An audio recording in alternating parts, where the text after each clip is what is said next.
Precisamente lo que estamos comentando, amigos de Universo y Créditos en la Noche, es la fuerza y la potencia de la mente para unirse con otras mentes, para desafiar lo establecido, para seguir siendo insobornable, para rechazar o aprobar ciertas cosas.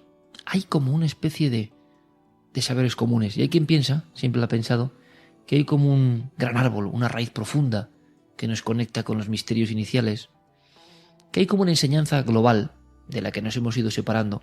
Y siempre hemos tenido el arquetipo de que los místicos de ciertas regiones del planeta eran buenos místicos, ¿no? Siempre hemos tenido, quizá como icono, la imagen de ese monje budista o tibetano perdido en las montañas, en un lugar donde uno puede casi imaginar, ¿no?, a la divinidad tocando la tierra, que se aíslan de todo. Y a partir del siglo XX, yo creo, mediados, se populariza el hecho de que estas personas tienen poderes. Esto ha sido una creencia, y yo no sé si una verdad, muy extendida. Cuando el gran Bruce Lee y otros empiezan a contar secretos de las artes marciales más veneradas, ¿no?, desde la época prácticamente del siglo XIX, hablan siempre del poder mental. O sea, tú puedes ser un buen luchador, pero el poder mental. El poder mental para asustar al contrario o casi para modificar las cosas. Desde luego para modificar la propia mente del enemigo, sea este más grande que tú, más poderoso. Llega Lobsang Rampa con el tercer ojo, aquellos libros con una historia bastante fraudulenta, pero lo mismo que caló en todo el público del mundo, el tercer ojo y tantos otros libros que hablaban de la vida secreta de estas gentes. Dicen los expertos que muchas eran inventadas y otras que tenían una base común. Poder mental concentrado en unas personas que viven solo para eso, prácticamente. Y hay noticias muy interesantes. Ahora, me intriga por qué surge hoy mismo esto. ¿En titulares de qué estamos hablando? Pues estamos hablando de un estudio que hace un médico de Harvard sobre los poderes sobrenaturales, entre comillas, que tienen algunos monjes budistas de algunos monasterios muy cerca del Himalaya. Muchas pruebas, las que se hacen allí, y médicos, pura ciencia, sorprendidísimos ante los resultados de esas pruebas que la ciencia no puede explicar. Vamos a ver si Santiago Camacho nos amplía conceptos y lo comentamos. Vamos con ella. Venga, vamos allá.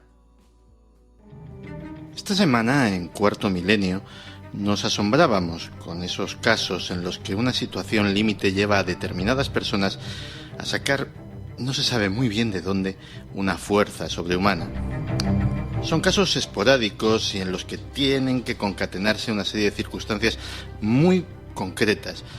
Pero ¿qué me diríais si os contase que hay personas capaces de hazañas igualmente inexplicables usando solamente la fuerza de su mente?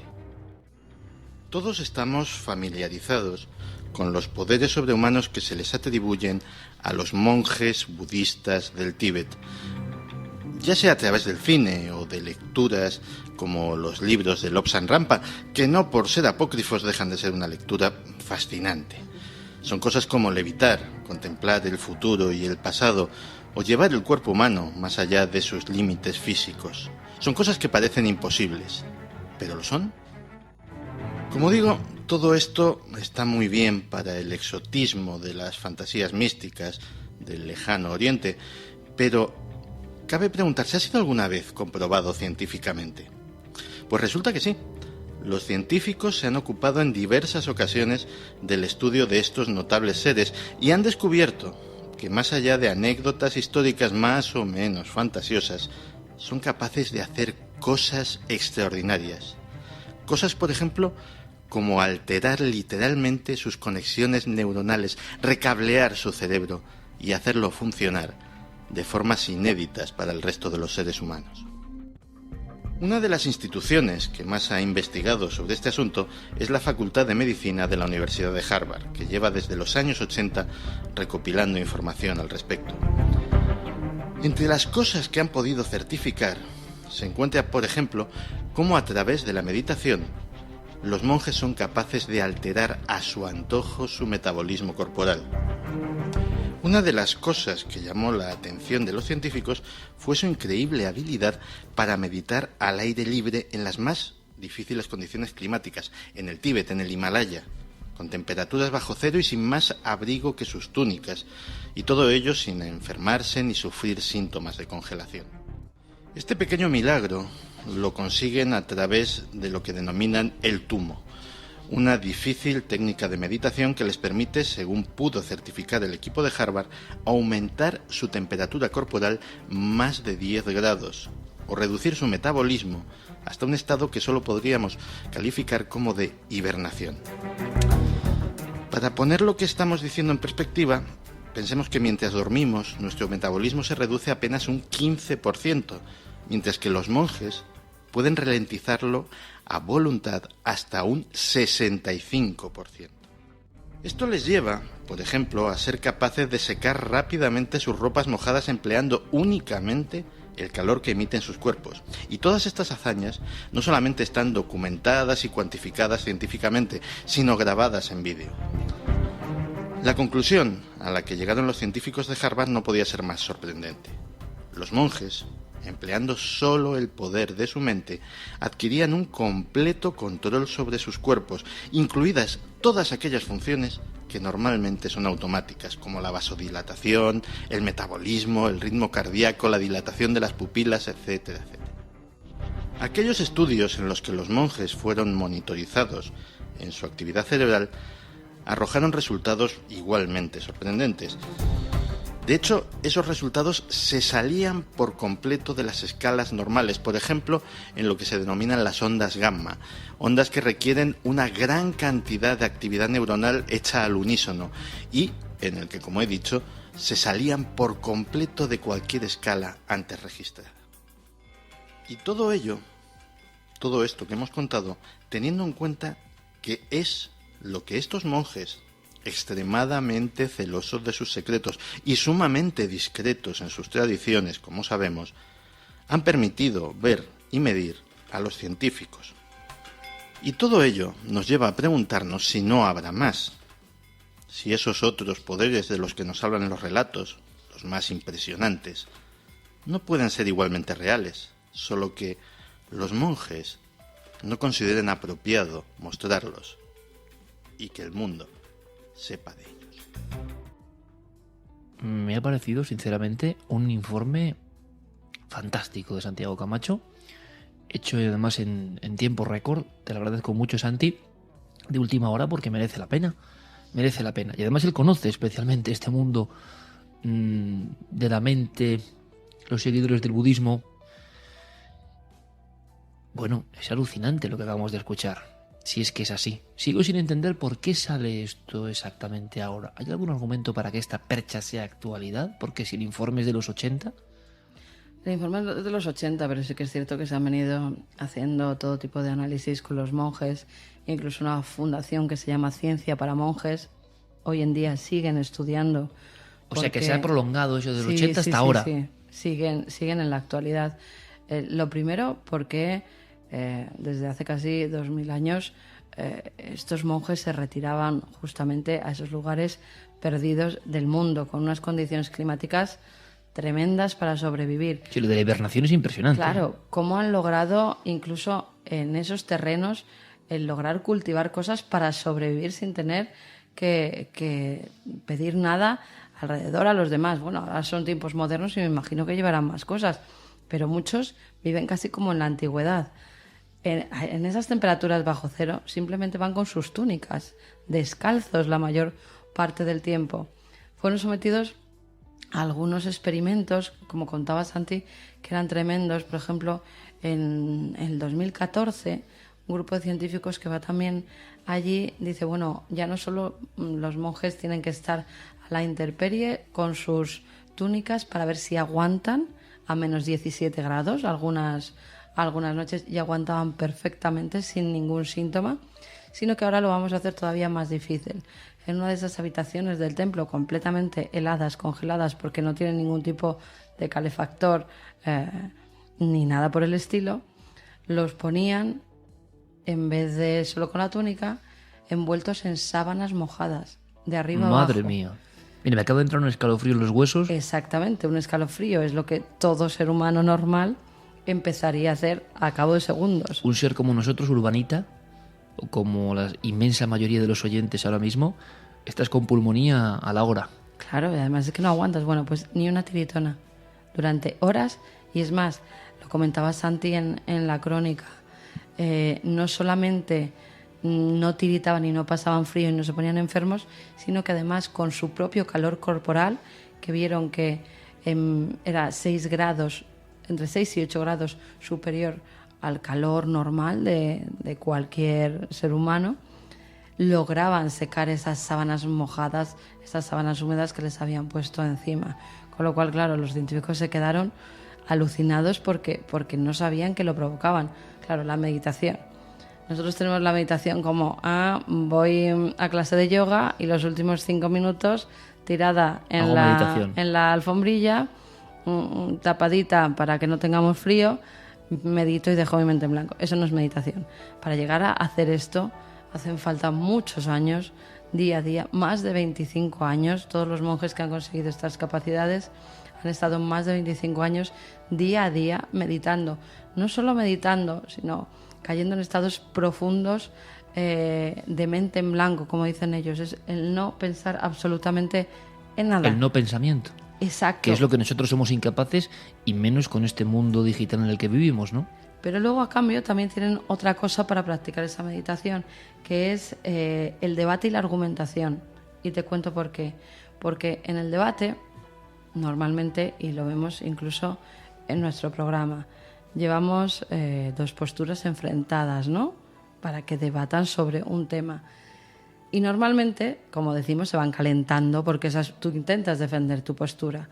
Bueno, ellos quieren controlar eso y provocan el debate para ver hasta qué punto pueden controlar y simplemente emitir hipótesis y no entrar a acalorarse en las discusiones, porque dicen que así se llega a un bien, a un fin común, sin entrar en esa discusión a la que siempre llegan 2 posturas que están enfrentadas. Eso es una clave maravillosa y muy práctica.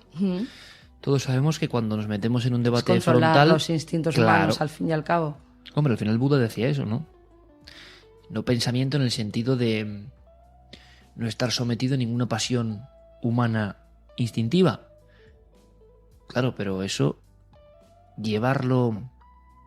Tienes que ser, claro, un santón, ¿no? Porque llevarlo a rajatabla cuando toda nuestra biología, toda nuestra ramificación, desde los alveolos hasta las células están llenas de genética instintiva porque procedemos del tronco animal, pues menuda lucha, ¿no? Pero estos tipos en cierto momento fueron por esta línea.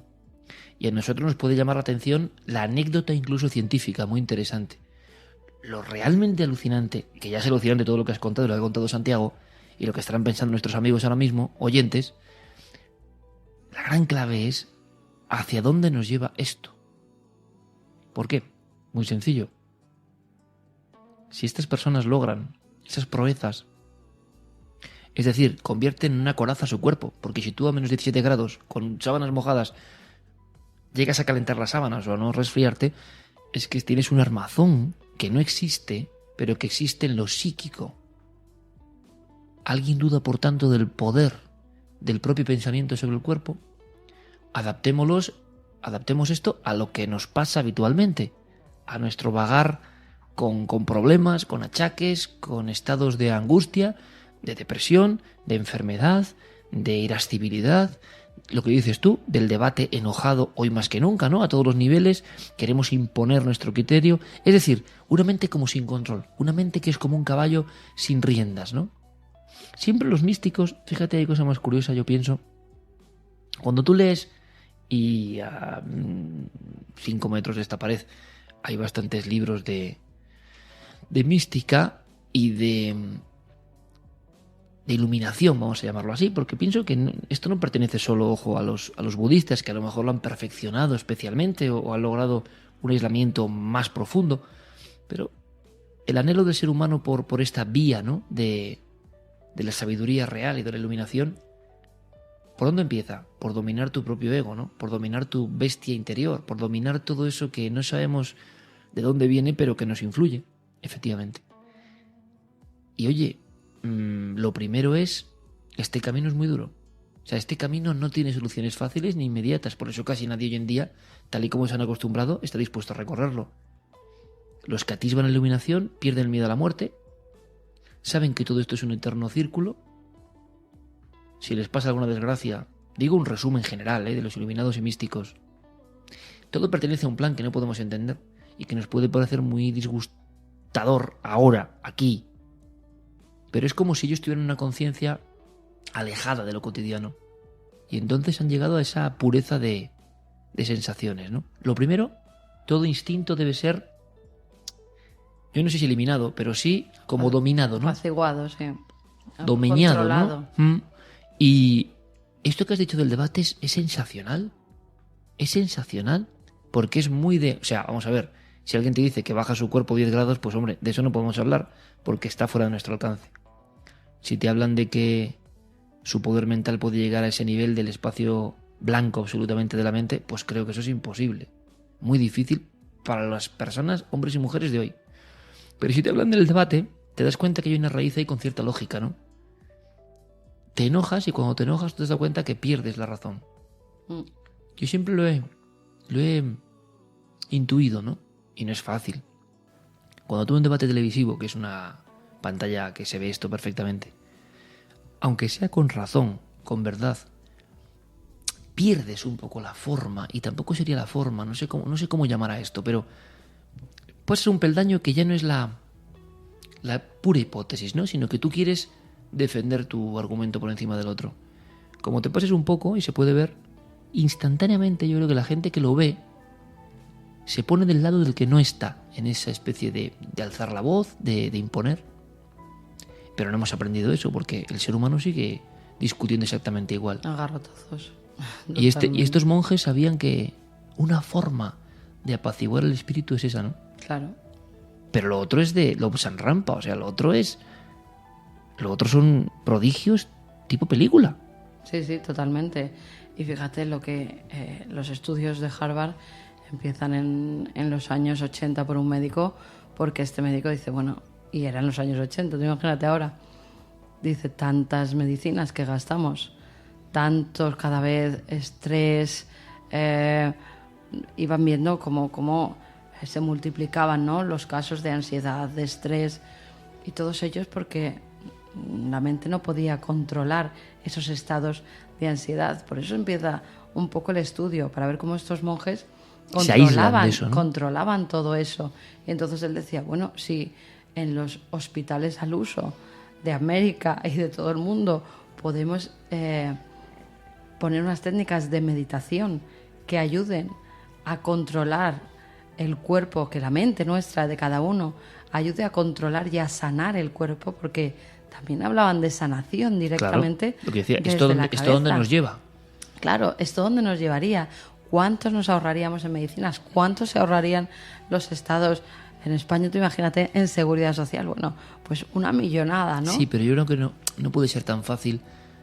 Claro, ¿Cómo lo adaptas a una persona que lleva, como es mi caso, 44 años viviendo en este sistema? Ahí vamos. Claro, es que ellos... Mi sangre y mis neuronas están hechas, por desgracia o por fortuna, a esta forma de vivir. Entonces, ellos llevan más de media vida meditando y haciendo una vida completamente diferente a la nuestra para llegar a estos estados. Y ascética, claro.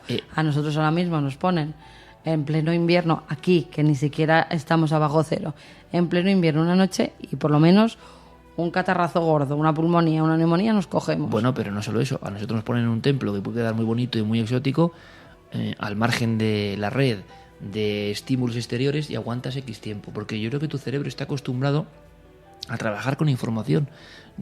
Creo que no serías capaz de aislarte más allá de lo anecdótico, ¿no?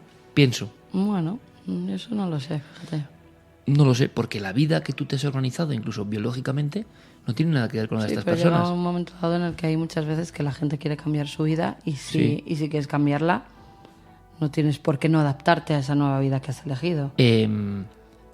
La prueba interesante sería traer a uno de estos monjes a la vida cotidiana a ver qué le pasaba también, ¿no? Cómo se degradaba o no su capacidad de dominar su instinto.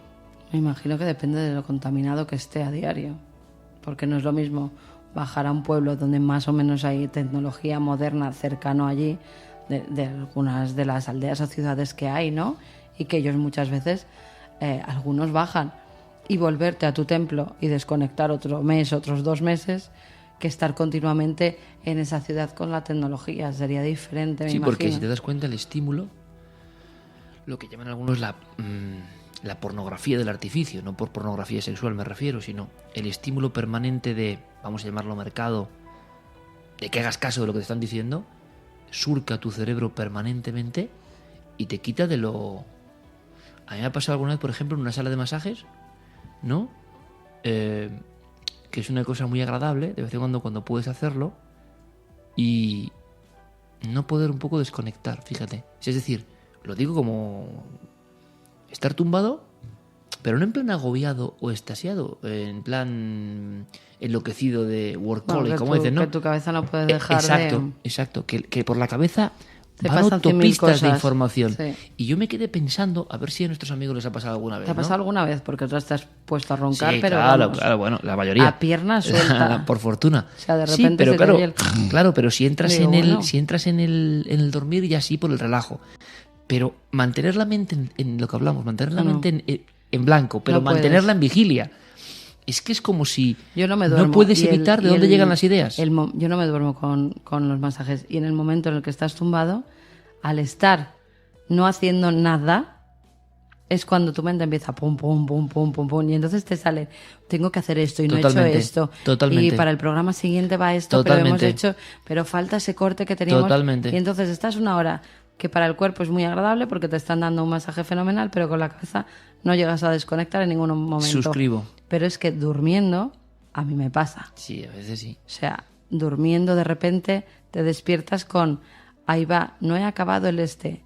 Y a lo mejor te despiertas a las 3 de la mañana. Sí, Cuando claro. se te pasa el este de la mente dices, bueno, pues venga, va. Pero yo estoy o lo seguro que a acabo, nuestros o me amigos- levanto y lo acabo, o ya lo acabo mañana, pero me duermo. A las personas que ahora nos escuchan estoy seguro que les pasa igual.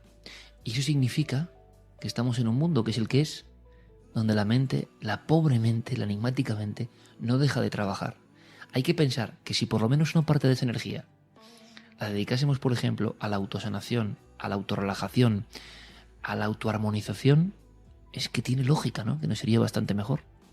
Bueno, pero también en esos estados de no poder desconectar han salido los mejores inventos de los mayores genios. Sí, claro, una cosa Porque no una quita cosa la no otra. quita A la mí las otra. mejores ideas se me ocurren cuando estoy en duermevela, prácticamente, que de repente dices, ahí va, esto. ¿Ah, y, sí? sí, a mí me pasa mucho. Sí, Como sí. tal. No sé, no, digo ideas para el programa, porque claro, algún día contaré. Yo creo que se lo dije a Bertín, pero eso no lo pusieron. Digo, yo cuando me pasó una cosa que es curiosísima, claro, que así estamos. Yo cuando llegué a la facultad de periodismo, Mm. el primer día sufrí una depresión brutal. Y yo no soy una persona, no sé, todos tenemos nuestros vaivenes, me imagino, ¿no? Pero, no sé, me parece un lujo, ¿no? Bueno, no me voy a meter en estos temas porque yo sé que hay gente que lo pasa muy mal, pero bueno, que lucho mucho contra... Intento no estar bajo, pero a veces es imposible, porque en ocasiones igual es una sustancia que no has tomado, o sea, cerebralmente afecta, pero en general he intentado ser bastante combativo con los espacios de melancolía, digamos, pero aquel día yo recuerdo que sentí como un bajón brutal. ¿Por qué? Porque lo hemos hablado tú y yo.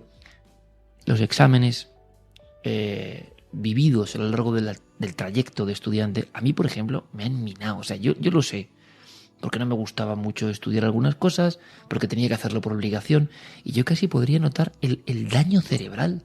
O sea, yo podía notar que me estaba quitando poder para una cosa que no me lleva a ningún lado más que para probar y seguir en el sistema. Vale. Yo pensaba, fíjate cómo soy, yo todavía no te conocía cuando yo entré en la facultad. Me quedé blanco. Yo pensaba que en la facultad no había exámenes. Tú vivías en los mundos de Yupi. Tenía 18 años, ¿no? 17, 18. ¿Pero en qué mundo vivías? Así que... Yo pensaba que no había exámenes. Venga ya. Tenía mi palabra de honor. ¿Nunca te lo he contado? Y cuando llego y me vienen los profesores que examen, que no sé qué, me quedo con una cara diciendo, ya está bien. O sea, pero si llevo 17 años haciendo exámenes, estoy hasta el gorro, los odio las notas, los exámenes. Porque ¿sabes cuál era mi idea? Que a la facultad se llega para aprender tu oficio, man. O sea, y me vienen Economía 1, Redacción 2, digo, que hay que hacer exámenes. Claro, la ¿Y profesora para se qué quedó hacías como... la selectividad? ¿Para qué hacías? Sí, para entrar en la facultad. Pero Claro, cuando, la facultad, pero cuando ¿cómo entras... pasabas de curso? Pues no lo sé, pero te quiero decir, pero es trabajar, sí. que es como debería ser, yo creo. Es decir, Bueno, esas eran las escuelas de oficio. claro, ¿no? Que por habían- eso, no, que no en no la sé si tendré universidad. exámenes o no, pero yo me llevé un chasco. Dije, 5 años más de exámenes. Por O eso sea, no ibas. no me lo puedo creer. Algo me desencajó y digo, esto ya... Porque esto es por placer realmente. Esto es lo que tú quieres hacer con tu vida. Vamos a tener que seguir saltando vallas todo el rato. Qué asco, ¿no? Bueno, pues te contaba esto que digo, mira, yo que odio toda la vida los exámenes. Llevo de exámenes 12 años seguidos. Oh. Todos los lunes me dan mi nota. Jo. No es sencillo, ¿eh? O sea, es decir, todo tipo de presiones y luchas contra eso. Lo que La pasa mente que aquí es... tampoco puedes ir en contra del profesor porque eres tú mismo el profesor y el que de cierta forma pone los temas, así que Sí, pero te quiero decir que en el fondo es 7,5, 6,3, 11,1. Yo que huía completamente de los exámenes, al final, Pues toma. un modo de vida es examen semanal. Doble ración. Control, ¿te acuerdas cuando decían control? control. La madre que Control los parió. sorpresa. La madre y tú que te los echabas parió. a temblar. Sí. Control sorpresa, y decías, madre de Dios. Bueno, pues la mente tiene... Esto es maravilloso, ¿eh? Esto y el que seguiremos estudiaba hablando. todos los días un poquito. Qué Sí, bien, qué bien. sí. Y tú Terrible. te querías morir. Terrible. porque Y cuando no estudiabas. estabas en el examen y te quedabas dormido estudiando y pensabas que... y mirabas y ya era la hora, ¿no te pasaba a ti? No. Jo, yo tenía, por ejemplo, los apuntes y voy a recostarme en la cama. Yo es que no me recostaba, yo es que iba directamente de Yo sí me sin recostaba, dormir sí. y así me salían, claro. Yo me recostaba. Y Y te quedabas entonces, frito y sin no dormir, llegabas. que era horrible. ¿Tú sabes lo que es para el cerebro eso? Cientos de dormir. exámenes sin dormir para una prueba Porque de yo memoria. decía, si duermo se me olvida. Ya, es que es un asco. Y Yo entonces lo siento, era, pero... me voy sin dormir, estudio toda la noche, me voy sin dormir. Y Oye, y claro, admiro a la gente organizada que estudiaba como debía ser, pero nosotros no éramos de esos. ¿Y entonces qué No. pasa? es que yo, yo, por si ejemplo- estudiaba un día y el examen era el mes siguiente, no me acordaba de Pues nada. Yo también. Entonces, ¿qué ocurre? Pero eso es porque no te gusta lo que hacías. Eso es porque no te gustaba, porque era por obligación y punto. Bueno, entonces, yo tenía una camita y tal y me recostaba un poco y digo, ay, que no pasa nada, ¿no? Y por eso no llegabas la mayoría de los Claro, exámenes muchas pero veces. entonces, Te joder, quedabas frito. Pero entonces yo veía el apunte, ¿no? Y me iba como durmiendo, presocráticos y tal, me durmiendo. Y abre el ojo así, no estoy dormido, ¿no? Y de repente, Ahora. si es un pequeño sueñecito y de repente, las 8:30 de la mañana. Y los 4 temas que te faltaban Sí, por ver ya claro. no te los sabías. Y que son los que entran, claro. Son los que entran. Siempre son los que entran. Bueno, ya sabéis que en 2 en la noche... Pues Un nosotros recuerdo a todos los hablamos profesores de que nos todo. dieron clase. Sí, me escribió hace poco uno, Luis Moser, sí señor. Sí. Le mando un abrazo grandísimo. Por cierto, un abrazo enorme a nuestro amigo Les Lahaine. Sí. Un abrazo enorme al doctor Alex Lahaine, nuestro querido y entrañable amigo, al que yo le digo mucho que es muy sanguíneo, que a veces es muy... cree tanto en lo que él dice, podrá tener razón o no, que se enfrenta mucho, y yo creo que a veces eso todos tenemos que aprender, ¿no? Pierdes la fuerza cuando te enfrentas de una manera tan directa, y él me dice, ya te haré caso, y pero luego no me hace caso, claro, porque es distinto. Pero le mandamos un abrazo grande a nuestro amigo, y a tope, Alex, a tope. Por cierto, shock tremendo, tengo que contarlo, Enrique de Vicente, ¿qué le ha pasado? Bueno, pues lo voy a contar luego. Lo voy a contar luego porque ahora vamos de temas serios. Luego os cuento el crash down, ¿no? No, Enrique que voy a acabar al final mal con Enrique. No. porque puede ser.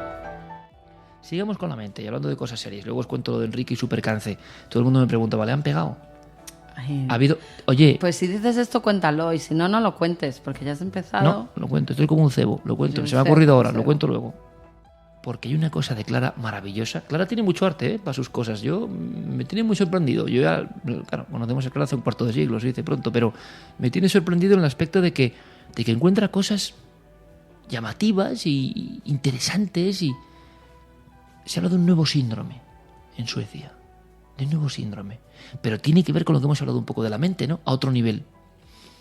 Vamos a escucharlo, porque yo creo que es maravilloso. Si la mente puede curar, si la mente a esos monjes les provoca ese tipo de estados altos de conciencia y ese tipo de cosas medibles físicamente, pues lo que hablamos siempre, ¿no? Ante una enfermedad o ante una cuestión, es meterse en camisa de 11 varas, pero seguro que el cerebro puede animar o puede frenar. ¿Se puede controlar eso fácilmente? Pues no lo sé, me parece complicado. Algo pasa en Suecia, algo pasa con deportados, algo pasa con flujo migratorio. Hay muchos problemas en Suecia, pero esto es muy sorprendente, tiene que ver con la mente humana y la mente de los niños sobre todo, así que máxima atención. Siento como si hubiera visto demasiadas cosas terribles. He visto castigos reales, como alguien a quien le cortan la cabeza o le apedrean. Y me ha afectado. Si algo así te pasa cuando eres joven, te quedas afectado para el resto de tu vida. Zainab es siria, tiene 11 años. A pesar de su corta edad, sus ojos ya han visto el horror. Por fortuna, pudo escapar de él y desde hace unos meses vive en un campo de refugiados. Ahmed también es sirio, tiene 9 años y perdió a su padre en un bombardeo. Al igual que Zainab, este pequeño ha conocido el miedo de verdad. Me da miedo la sangre y me da miedo ver cuerpos o a alguien que ha sido decapitado y gente muerta o gente a la que le han disparado. Eso es lo que me da miedo. ¿Cuál es el límite del dolor? ¿Hay un momento en el que nuestros sentidos dicen basta? Esto es algo que se preguntan los médicos y psiquiatras suecos desde hace unos años, concretamente desde el año 2000, en el que se empezaron a registrar los primeros casos de un extraño mal. En sueco lo llaman Uppgivenhet syndrome o síndrome de la resignación. Y es que ya son cientos los niños y adolescentes que lo padecen en Suecia. Solo en 2016 se registraron 60 casos. Es una especie de coma, para que nos entendamos, pero sin llegar a serlo. Y curiosamente, solo afecta a niños refugiados que viven en Suecia, no en otros países. Algunos de ellos, totalmente integrados en la sociedad sueca, reciben como un mazazo la noticia de que finalmente sus familias van a ser deportadas, y entonces se desencadena el mal. Los niños empiezan a sentirse apáticos, pasivos, dejan de moverse, de beber, de comer y de hablar hasta que tienen que ser hospitalizados y alimentados artificialmente. Podría pensarse que estos pequeños están fingiendo, pero varios estudios han demostrado que no es así. Realmente es como si el cuento de Blancanieves tomara forma, como si el hecho de pensar en regresar al horror que un día dejaron atrás fuera insoportable y decidieran bajarse del mundo injusto y cruel que han conocido.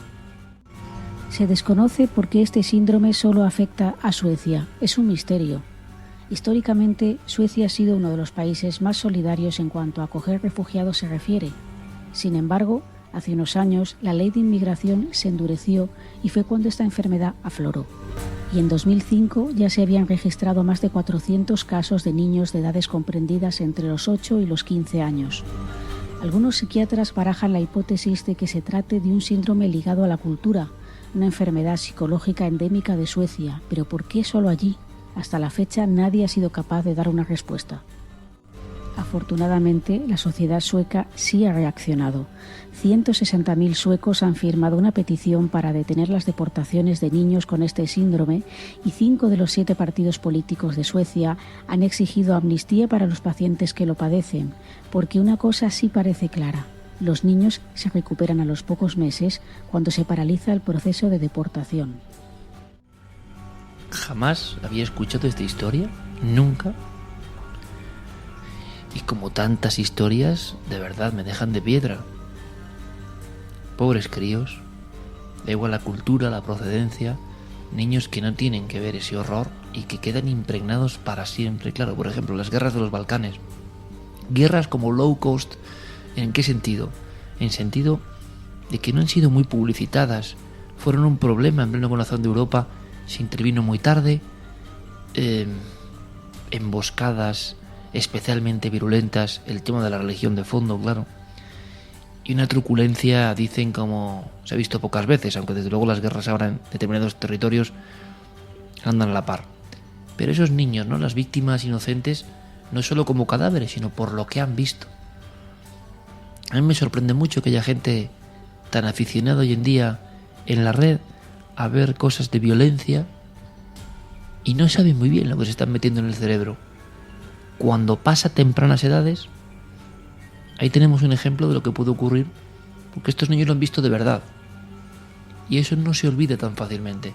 Están surgiendo síndromes en niños que vivieron los acontecimientos hace 10, 15 años, que ya son adultos, y que esas imágenes les persiguen hasta provocar una ansiedad y en ocasiones una especie de colapso. Es una cosa rarísima, porque a varios de los niños que han salido de ese estado y se les ha entrevistado posteriormente, todos decían lo mismo, que querían morirse. Los niños no quieren morirse normalmente, no piensan ni siquiera en eso, pero llega ya un estado que el clic parece ser que ya lo último que les puede quedar es que les expulsen del país, y eso genera una reacción cerebral que hace que algo se desconecte en el cerebro o que cambie para no querer seguir viviendo, no comer, hacerse sus necesidades encima. No reaccionan ni a los pinchazos, ni a los estímulos de frío, de calor. O sea, es como los monjes de los una que hablábamos anestesia, antes. claro, es un bucle, ¿no? Exactamente. La mente de repente, a nivel dramático, podríamos hablar hoy de Lo luz que y pasa sombra es que de la tampoco mente. están en coma. Ya, están en una especie de... Está en una especie de letargo De ausencia. que no se sabe totalmente. De ausencia como por un clip emocional. Es brutal, O sea, como ¿eh? cuando, que le ha pasado a mucha gente que ha perdido a toda su familia de repente en muy poco tiempo, y llega un momento en el que su cabeza desconecta, no puede soportar tanto dolor y aquí hay un cortocircuito. Aquí se los ingresa, ¿no? En centros especializados, normalmente tratándolos psiquiátricamente, que la mayoría de las veces lo que hacen es darles pastillas y dejarles todavía más aletargados. Pero ¿por qué? ¿Por qué la mente ya llega un momento en el que no puede más, no puede aguantar más sufrimiento? Y tú imagínate, en niños de tan corta edad, todo lo que han tenido que vivir en tan corto espacio de tiempo de su vida, su cerebro desconecta, porque ya no pueden soportar más agresividad, más sangre, más dolor, y ya el sentirse separados de su familia o el que les van a echar del país y van a tener que volver al lugar del horror del que salieron, es lo que les provoca esa desconexión total. Bueno, en España lo teníamos. Decíamos, los niños de la guerra son de otra pasta, ¿no? Es verdad. Y es verdad. Y hemos conocido a nuestros abuelos que pasaron la guerra, que vivieron la guerra, y muchas de sus actitudes, de las cosas que hacían, no te las explicabas, no sabías por qué. Y es porque tuvieron una guerra cuando eran jóvenes, cuando eran pequeños por en medio, y lo que escenas, vivieron claro. tú no te lo puedes ni imaginar. Pero fíjate qué interesante es esto, porque además en las casas o en los coches o en los gimnasios o donde queráis escuchar este programa a través de Radio Set y de iVoox, gracias como siempre, por cierto, porque este mes de marzo pasado hemos batido todos los récords, nuestros propios récords de descargas. Muchas gracias, es increíble. Gracias por sumaros a esta buhardilla tan concurrida, ¿no? Algunas noches. Y hay conspiranoicos que dicen que manipulaban los datos ¿Ah, de sí? iVoox. Sí, Bueno, fantástico, sí. Voy a llamar ya al director de iVoox para decir que, bueno, pues sí, que eche un par de andanadas más, ¿no? Lo que hablamos siempre, ¿no? Nunca puede ser por mérito propio, no. siempre tiene que ser por otra cosa. No, Pues nada, sí. venga, sí. Sí. Me gasto yo en bitcoins, compro en bitcoins. Curiosamente, es una sensación tremenda porque a mí me parece un debate brutal y que estoy seguro, repito, que los oyentes, claro, porque tienen en su familia, en nuestra propia familia, ¿no? Y además está clarísimo que en este caso, prescindiendo del bando donde uno esté, de las circunstancias que fueran, por eso he hablado de toda civilización y cultura, el mal no entiende de consignas muchas veces, ¿no? Las imágenes que vivieron es un poco esto, ¿eh? Quizá no fueron tan horribles o no lo sé, pero yo que todos los abuelos y abuelas de la guerra, no sé. Claro, también depende de dónde estuvieran, qué les pilló, qué vieron, de acuerdo. Pero era como un poco secreto, ¿no? O sea, es decir, yo por ejemplo me acuerdo de mi abuelo Joaquín, no hablaba especialmente. O sea, es decir, todo era un mundo que no era digno quizá de ser comentado. Te hablaban de las cosas buenas, de cómo lograron sobrevivir en un momento dado. O de la amistad, ¿no? Claro. O de la amistad que surgió, pero de lo que habían visto y de lo que habían vivido, de sus Exacto. amigos destrozados, de que un día estaban comiendo con uno y a las 2 horas ya no estaba ese amigo con el que compartían tantas cosas, no decían nada. Te pasó a mí igual, absolutamente, a mí sí. igual. Y fíjate qué historia. Podemos hablar de 2 abuelos, ¿no?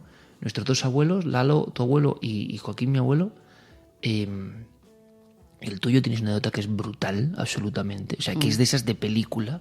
Cuéntala, porque yo creo que es que se puede contar, no pasa nada. Son historias reales. Y aquí contamos muchas cosas de la familia, pero es que son historias reales que, repito, es que ahora en casa muchos están recordando estos milagros, ¿no?, que ocurrían de vez en cuando, pero que tienen que ser tan marcantes. Que a veces dices, qué raro el abuelo, ¿verdad? O sea, ¿qué cosas tienen los abuelos o la abuela guardando aceite en la despensa y no sé qué? Aceite, azúcar, y tú te ríes porque harina. perteneces a otro mundo.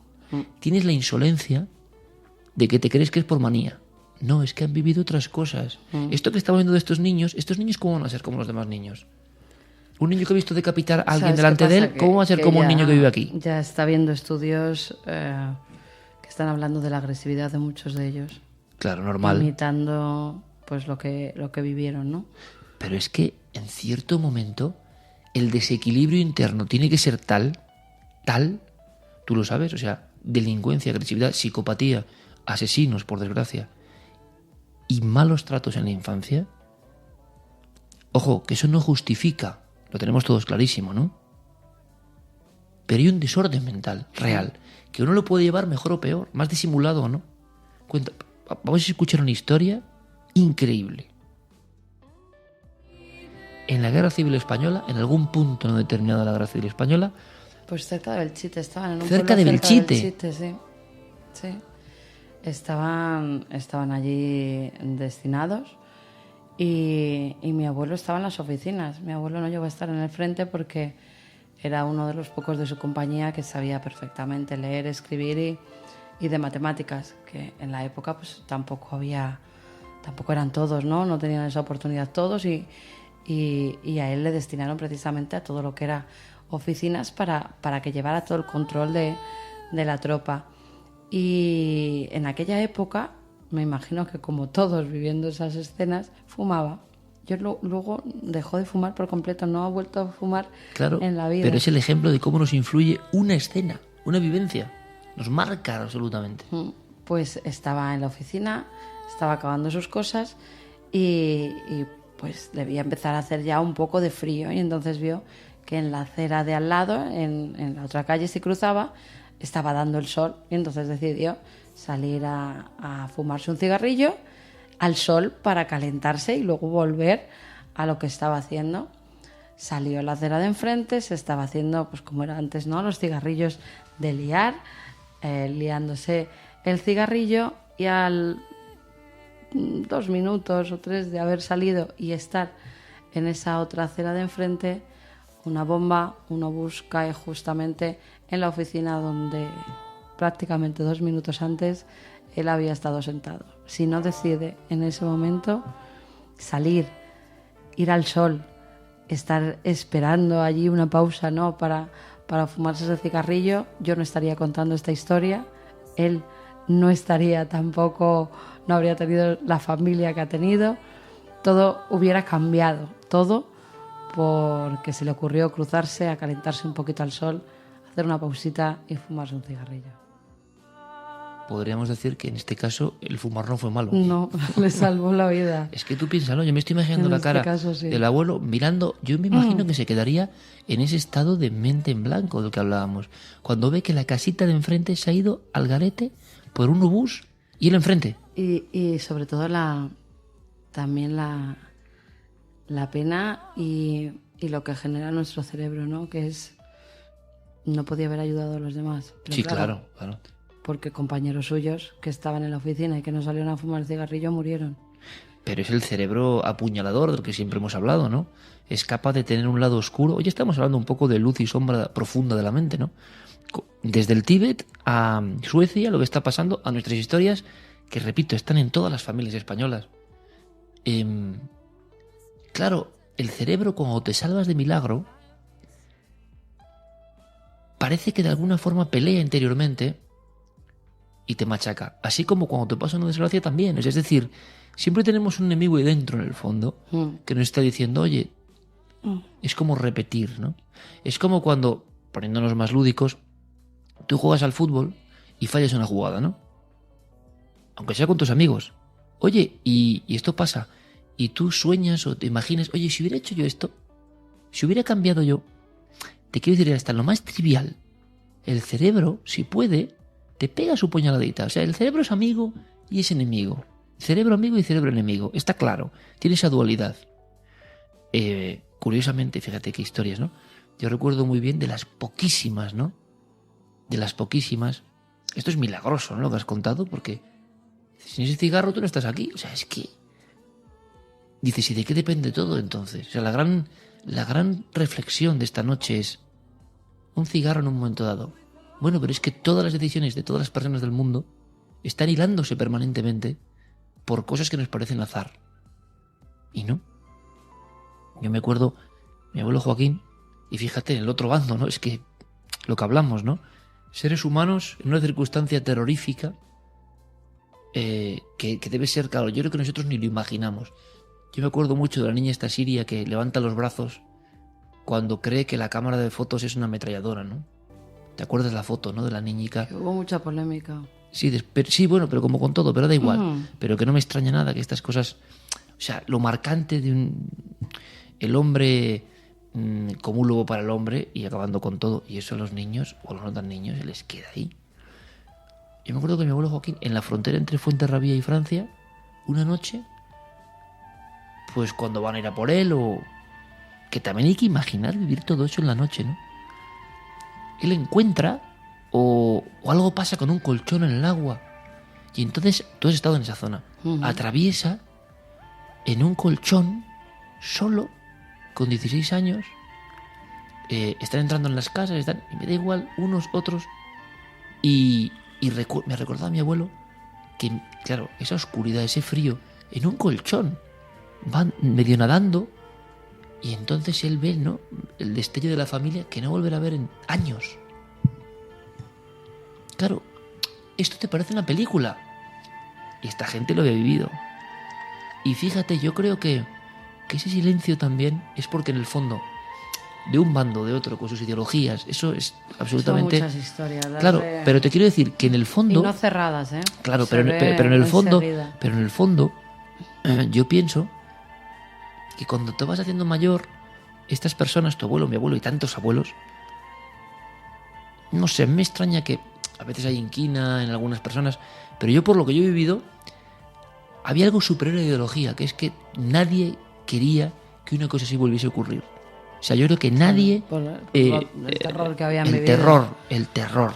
Bueno, mi bisabuelo, por ejemplo, el abuelo de mi madre, era maestro de pueblo y vinieron para darle el paseillo y llegaron hasta la casa y le sacaron, y fue el mismo pueblo, la gente del pueblo, tanto de un bando como de otro, los que se negaron a que se lo llevaran, porque había cuidado a sus niños, porque era un maestro súper querido y fíjate, tanto del bando nacional como del otro dijeron que no, que ese hombre era bueno y que no se le podía matar. Hubo un que consenso imposible. Exacto, que era el que había dado educación a los hijos de todos, fueran del bando que fueran, y seguía haciéndolo. Él no miraba de las ideologías de los padres, los niños eran niños y los había tratado a todos por igual. Y hubo un consenso y no dejaron que se lo llevaran y por eso sobrevivió. Pues fíjate, diferentes situaciones, diferentes trincheras, entre comillas, y la sensación esa de que no es lejano lo que ha pasado de este síndrome curiosísimo en Suecia, ¿no? A un nivel quizá mucho más profundo, porque creo que la inquina de la guerra de los Balcanes o de lo que está pasando ahora en Siria debe ser algo, ya lo estamos viendo en la imaginería, debe ser lo demoníaco. O sea, hay cosas que no caben en cabeza humana, el refinamiento para el mal. Y entonces, claro, ¿cómo afectan determinadas imágenes al cerebro profundo? Que luego determinará incluso muchas cosas de nuestra psique. Pues yo lo lanzo como aviso a navegantes, para tantos que hay que les encanta lo macabro, ¿no? Lo macabro chungo, les encanta. Y creen que no pagan ningún precio.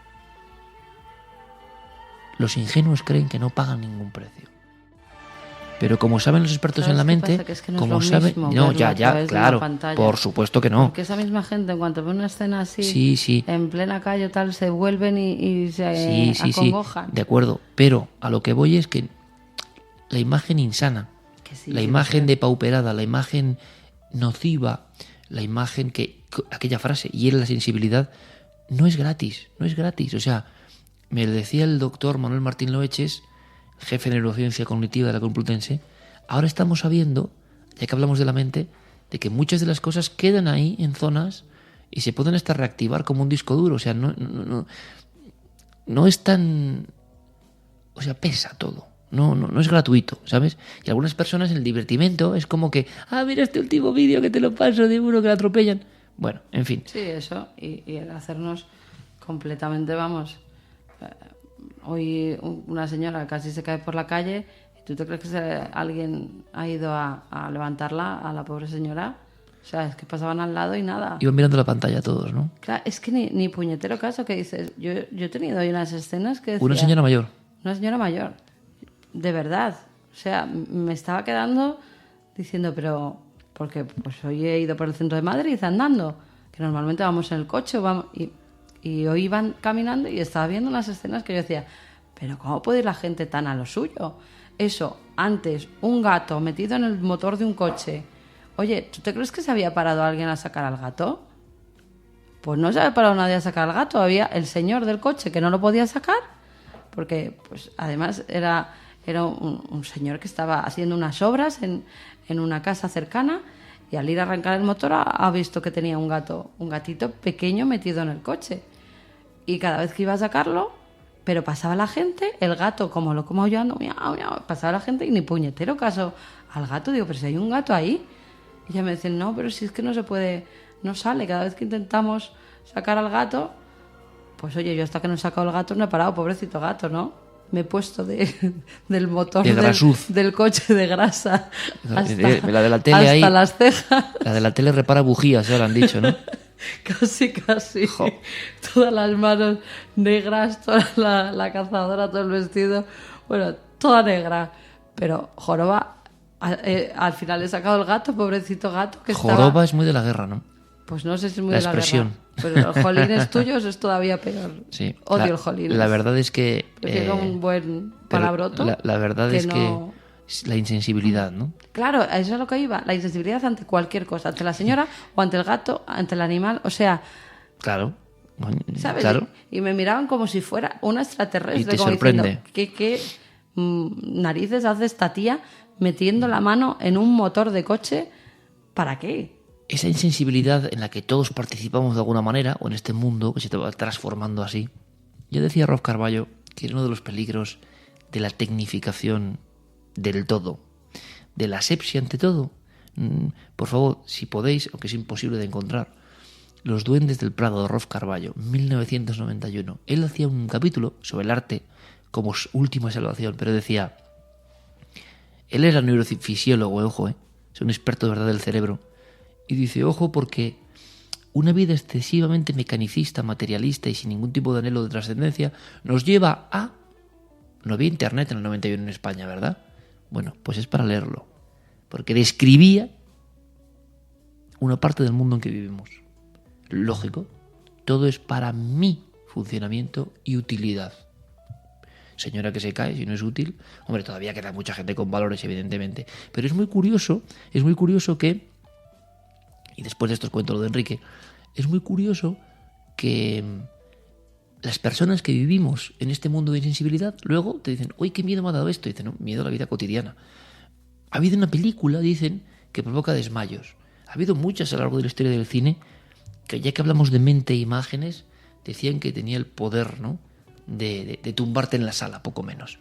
O sea, que ante una vida bastante terrible, es la ficción lo que nos sigue provocando miedo, que es otro misterio. Y es un misterio porque la mente, cuando ve una película, y aquí entra en juego la comunicación y el arte, y es muy curioso, uno se queda un nubilado y cuando ve la película no es película. O sea, le está viviendo una historia. Cuando tú lees un libro, deja de ser ficción. Sabes que está leyendo ficción, pero una parte de tu cerebro está viviendo eso como una realidad. Eso pasa en los niños. No claro, distinguen claro. En los dibujos, Alma lo... Que claro, hay que tener mucho cuidado, porque los dibujos de repente se ponen a andar por una cornisa los niños, y tú dices, oye, Alma, que esto es un dibujo animado, esto no existe en la realidad. Tú si andas por una cornisa te caes y te puedes hacer mucho daño, cariño, pero ellos no entienden, o sea, no logran su cerebro a captar cuál es la realidad y cuál es la ficción Pues todavía. yo creo que eso todavía nos queda algo, aunque seas muy adulto, y por eso tiene éxito la ficción. Porque en el momento que te has metido, se ha desalojado el yo normal, el yo de alarma que llevas en el mundo, y de repente ha entrado como otra personalidad en ti, que te crees lo que te estás contando. Aunque luego digas, ¿qué película? Estás metido en una historia, porque si no te provocaría miedo. Por ejemplo, una película de miedo no te provocaría miedo si tu cerebro no estuviese viviendo... Te provoca miedo el sonido de repente No. que te dan, la imagen de repente que te sale. Bueno, vamos a ver qué es eso de los Pero no desmayos que en te los lo cines. creas. Bueno, vamos a ver qué pasa con eso de los desmayos en los cines. Ha hecho de acomodador Javi Pérez Campos. Con palomitas. Sí, No te lo imaginas con traje, pero sabes lo que estoy hablando. Lo estás viendo ahora mismo, ¿no? sí. En Ciudad De Real. botones sacarino. Con botones y como dos ceniceros con flecos en los hombros. Eran acomodadores muy antiguos. Eso me refiero yo. Eso me refiero yo. Varios espectadores se desmayan en una sala de cine. La película que hace vomitar al público. Estos son algunos de los titulares que aparecieron hace unos días en Toronto tras el estreno de una película que llega ahora a nuestras salas de cine. Crudo. Esta narra la historia de una joven de familia vegana que tras empezar a estudiar veterinaria sufre una serie de cambios en su organismo y una extraña necesidad, la de comer carne humana. Así comienza una historia brutal sobre el canibalismo que ha provocado una oleada de desmayos. Advertencia: crudo provoca desmayos y ataques de ansiedad. No es apta para estómagos sensibles. Es impactante, retorcida, contundente, estremecedora. Este fenómeno no es nuevo. Algo similar ocurrió en 1927, con el estreno de la primera obra de teatro oficial basada en Drácula de Bram Stoker.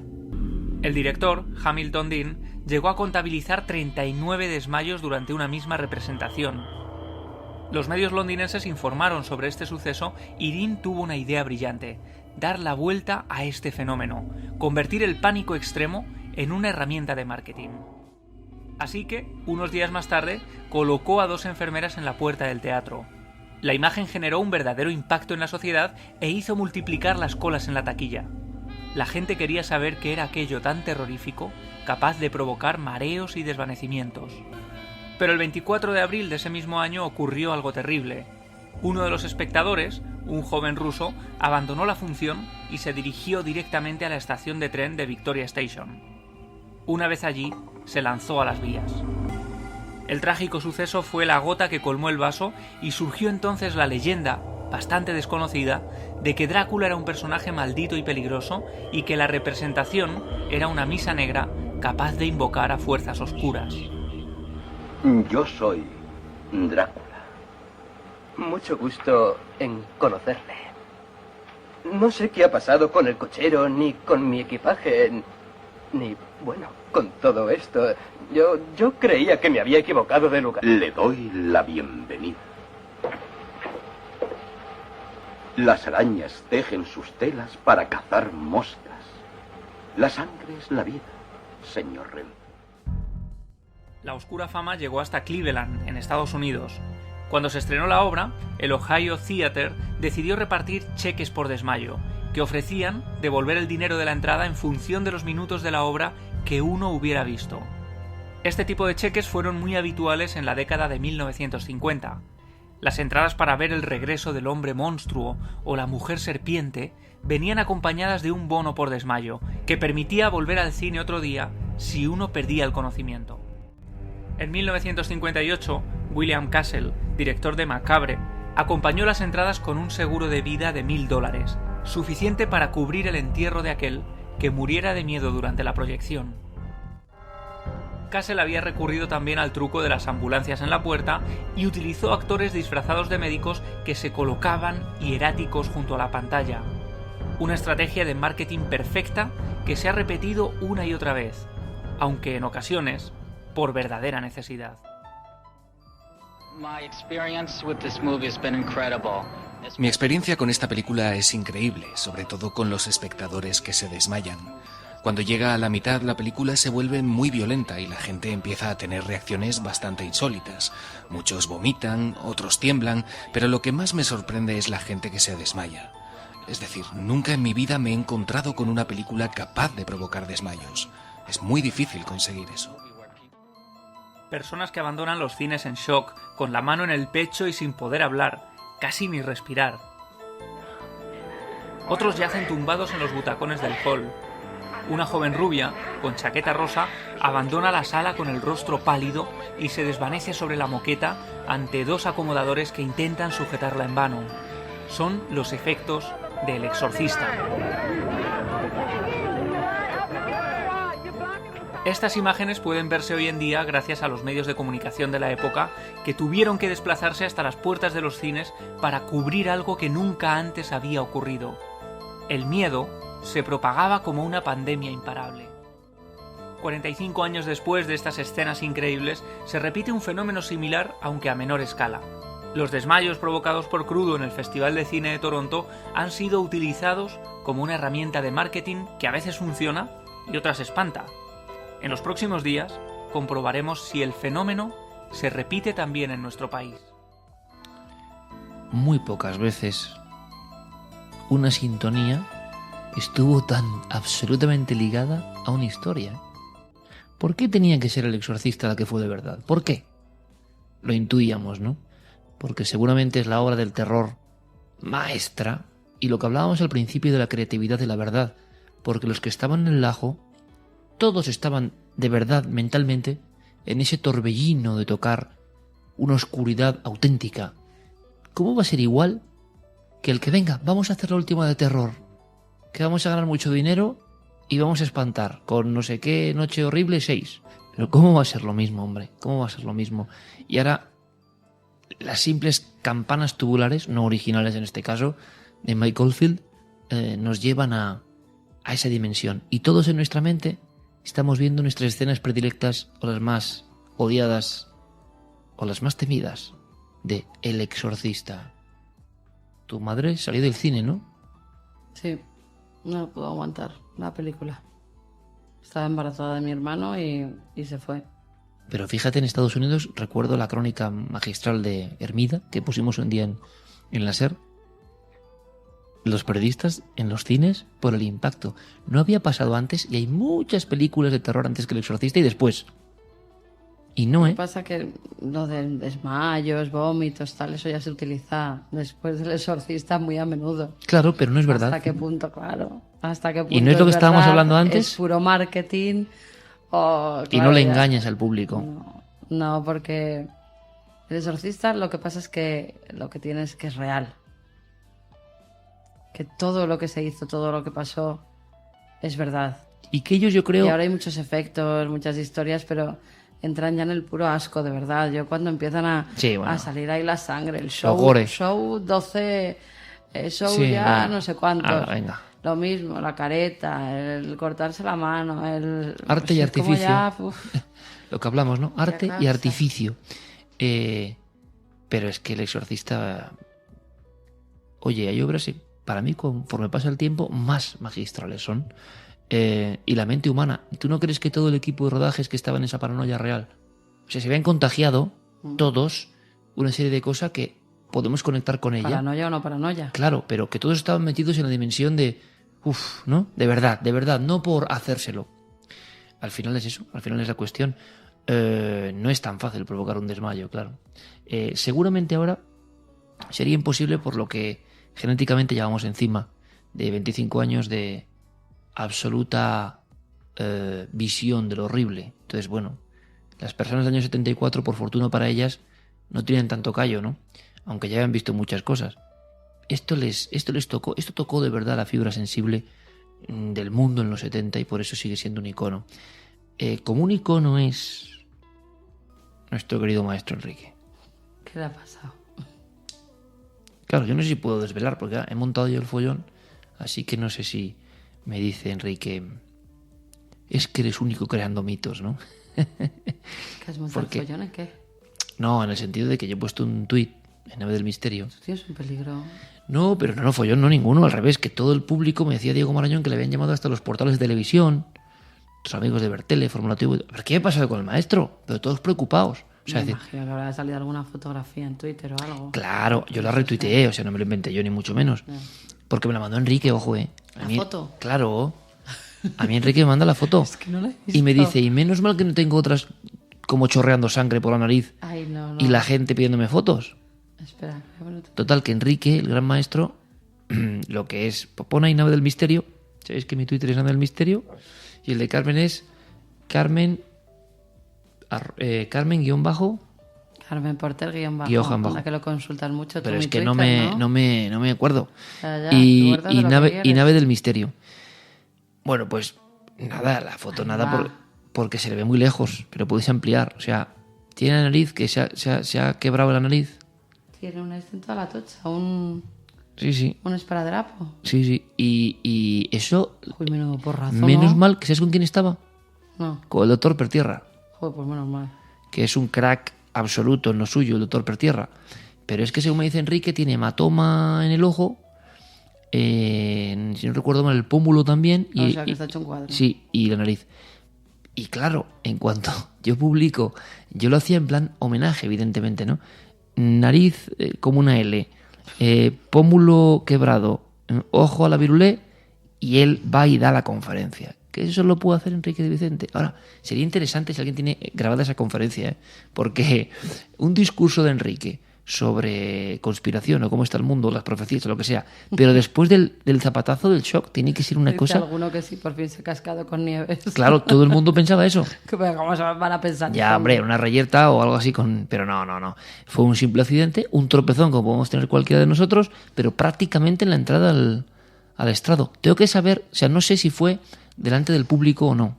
Es decir, si fue la típica imagen de y sube a dar la conferencia el maestro Enrique de Vicente y subiendo los peldañillos No creo. cae, Sería antes en la calle, ¿no? cae como peso muerto. O sea, cae de cara y claro, la escena es tremenda porque me dice Enrique que sangrando copiosamente.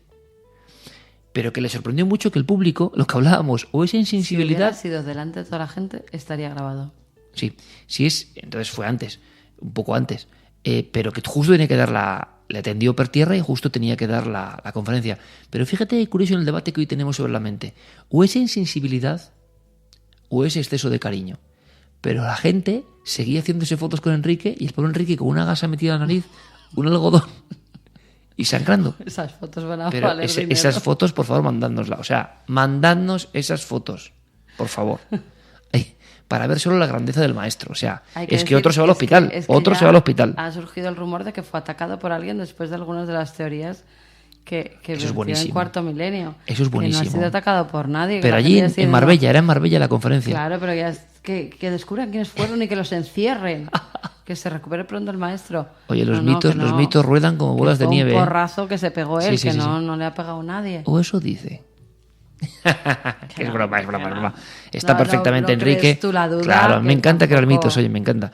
Enrique está perfectamente. Es más sencillo, porrazo y sexpón. Sí. Y Que además porrazo no de pasa cara nada. de- Claro, lo bueno es que ahora, aunque tú hables de porrazo de cara a peso muerto, cayendo en el estrado. Enrique, esto... si lo oyes no te enfades. No, que yo pero me esto río ¿cómo acabará? siempre. ¿Cómo acabará? Es decir, porque el público ya no se cree, y lo que digo yo, menos se lo cree, porque no, tú eres del sistema y todo esto. Entonces dirá, ¿qué habrá pasado con Enrique? Hombres de negro, hombres de blanco, hombres violeta, lo que sea. Le han cogido y le han dado una paliza. Pero no es así, no es así. Pobre. Además el maestro Enrique, cuidado, él también sabe mucho de budismo y eso tiene mucho que ver con artes marciales, o sea que no es fácil y no da nada, que se recupera perfectamente, pero demuestra que es alguien que no deja nunca a su público El otro día, mal. fíjate, Da su conferencia, como debe ser. Enrique sabrá artes marciales y la sabe. Pero el que como te coge y te da un porrazo, te deja en el sitio es Alex. Sí. Cuando le di Es un abrazo Bayana, es dije, Bayana. madre de Dios. A mí me O recuerda sea, de Bayana, ¿eh? Totalmente, sí. Alma le llama mira el chico de Bayana. Es que es igual, o sea, ¿qué mazos? Sí. Dije, pero estos son como... Es Hulk. Pero Hulk, o sea, Sí. si algún día necesitamos a alguien de seguridad, Sí, ponemos oye, a Alex desde detrás. desde luego. Porque este Le te ponemos mete un un- cachiporrazo y te deja en el sitio. Le ponemos un uno dorado. ¿Tú ves el uno dorado que llevaba Santi Camacho? No, yo me acuerdo el del equipo A, ¿no? Sí, pero es que Santi tenía uno. No, Que sí. que no. Que Ese- sí, que que no. sí, que me lo contó Una Gerardo. Cosa, que no. Una cosa es que viniera con vestido de blanco de Don Johnson Eso es un genio. día. Pero ya Santi con el tiene- uno dorado ¿Sabes lo que me dice alguna gente? del Que equipo nos estamos A, pasando en este programa y que no Que somos me ahogo. serios, que no somos serios. Joder, es que nunca lo hemos ido. Pero claro, pero el problema es que Santi tiene la mejor anécdota. Un día se presenta de blanco tulipán, ¿no? En la SER.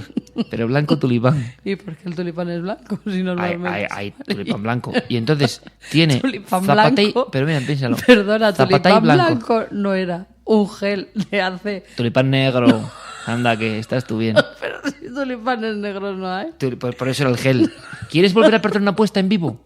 Ahora No. va a ser tulipán blanco. No, Amigos, paso. por favor, ¿tulipán blanco o tulipán negro? ¿Cuál Vale, era? blancos hay, pero normalmente son los amarillos. Bueno, pero ¿no? el gel, Los ¿cuál más- era? El Tulipán gel. negro. Pues no me acuerdo cuál Y era luego el había gel. uno que era muy terrible, que Fa. era un espadachín de los 70. Era un poco así fino. Se llama el tulipán negro. ¿No te acuerdas? Era terrible. Ahora vamos con los retro. Estamos ya en los retro. Madre Bueno, mía, zapatay blanco. ¿Pero qué? Lasca de plata. Ah, Santi. Santi. Pantalón blanco tipo cubano. Tipo el que era novio de Sara Montiel.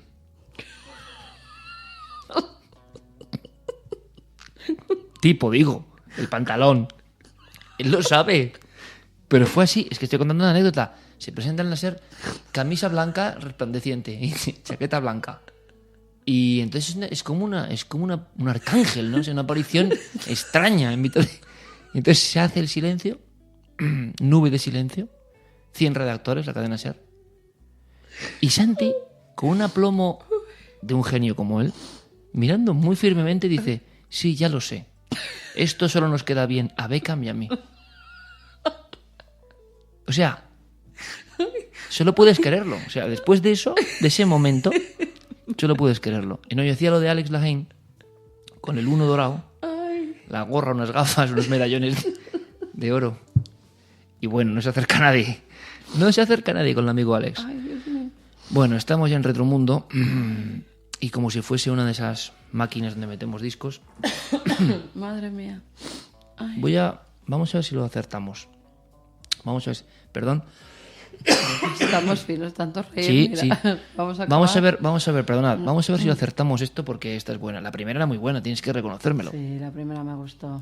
Y la segunda, ¿tú te acuerdas de la...? Después ¿tú te acuerdas? de lo que me pusiste la última vez, que es como para...